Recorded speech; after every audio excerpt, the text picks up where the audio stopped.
Mohandas Karamchand Gandhi was many things. Among them, he was also a journalist. And when he wrote 3 articles for Young India, he was charged with sedition.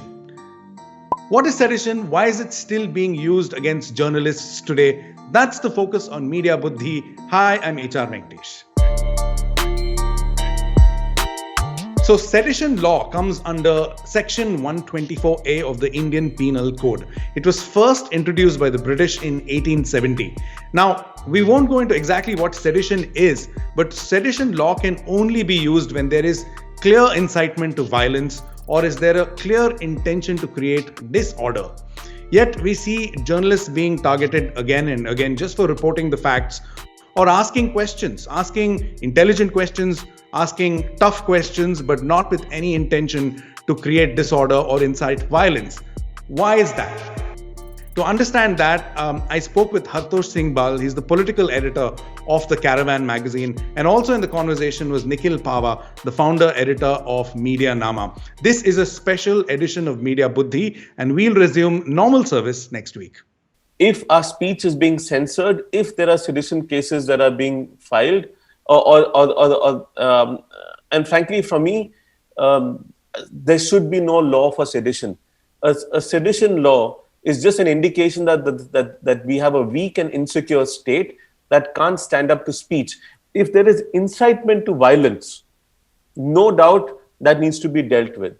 But sedition is a different kettle of fish. It has no place in a democracy. Hartosh, there are very many ways to kind of put pressure on the media. We in India, of course, we've seen pretty much every tactic used. But in recent years, it seems sedition as a tool is increasingly being used. And it so happens that today, Article14.com released a report saying that they're basically going to be tracking all these sedition cases. And there's some interesting data here. We'll put it up on the screen. In the last 10 years, nearly 11,000 people have been charged under sedition in India. And 65% of these people have been charged by the Modi administration, which from 2014 onwards. And since 2014, incidentally, more than 90% of these cases that have been filed have been against people just criticizing politicians or governments. So my question to you, sedition is being used for just criticizing anybody? And why sedition in particular? There are so many other tools. I mean, first of all, I am no longer mincing words. It's what we are trying to do is make sense of what a government that is staffed by buffoons from top to bottom is doing and why it is doing it. It's frankly difficult to impose rationality on a structure itself, which is motivated by completely irrational concerns about preserving its image and its ego in some senses, because there is no issue of national sovereignty involved in any of these cases. In the first place, look, there are two things happening. What you mentioned about Twitter handles, the complete arbitrariness which belongs to actually a dictatorship. We don't know what we were charged with, why our handle was brought down, why it was restored, what was the content that was a problem. There was some, we have now enough media, sponsored media who will put out some tweet saying this is what the government actually wanted to do. So they picked up some hashtag which was supposedly about Modi planning genocide, which is not incitement to anything. It can be a false accusation at most. But our handle had nothing to do with that hashtag. So we don't even know why that hashtag came down.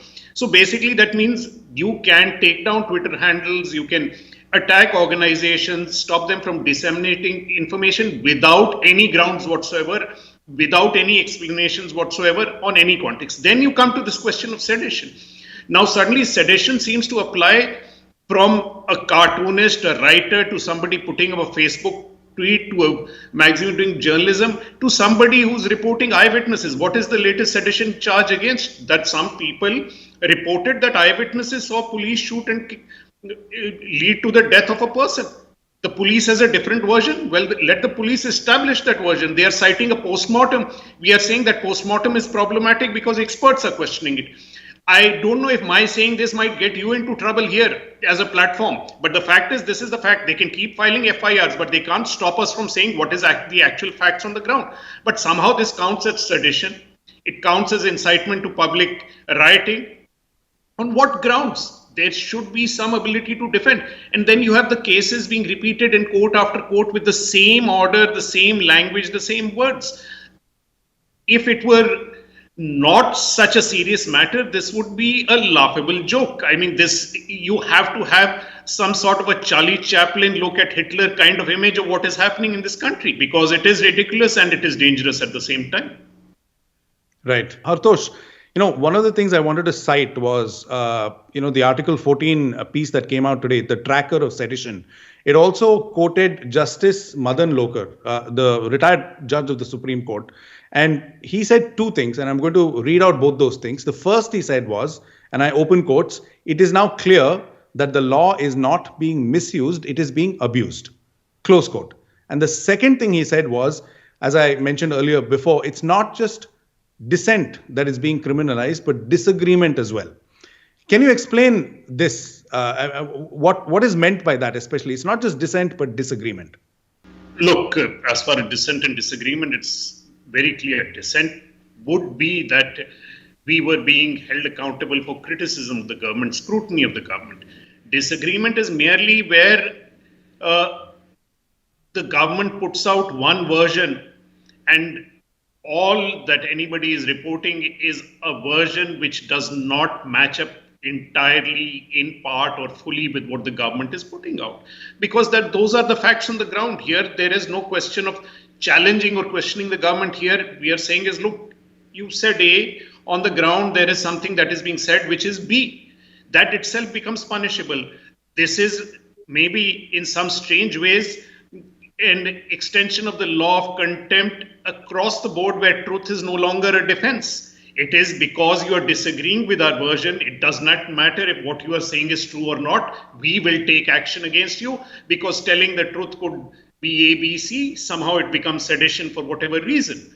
And that is precisely what is happening. As far as the question of the abuse of the law, well, I mean, frankly, the abuse of the law is extending to sections other than this. It is extending to all sorts of matters. You look at the Bhima Koregaon cases, you look at the kind of arrests that have been made, you look at the kind of things that have happened over the past 1.5 years, you look at the kind of cases the Delhi police has made out in the cases of violence in Northeast Delhi.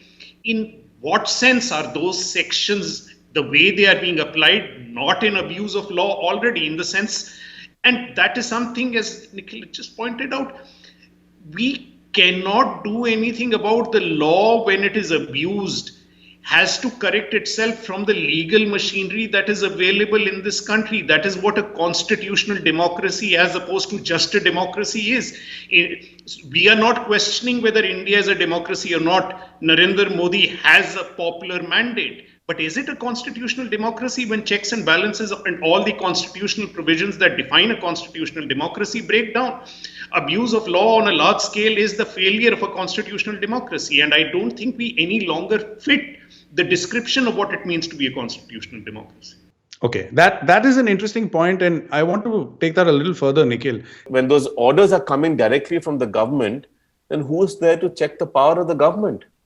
And Yes. That's the question we should be asking ourselves. It's easy to blame a business in this case that has, and I'm not speaking for the businesses, but it's easy to blame them, but they don't have public accountability here. The government Yes. should, and it does. And we have to hold them to account on this. That's really my takeaway from this conversation. The bottom line really is that it's we, the people of India, who must demand accountability. And I mean, before I let you both go, I just want to point out something I remembered. I was reading that Mohandas Karamchand Gandhi was many things, but among them, he was also a journalist. And for 3 articles he wrote on Young India, he was charged with sedition. So that's an interesting thought on which I feel we can close this conversation. Thanks so much, both of you, for joining us. Thanks, Venkatesh.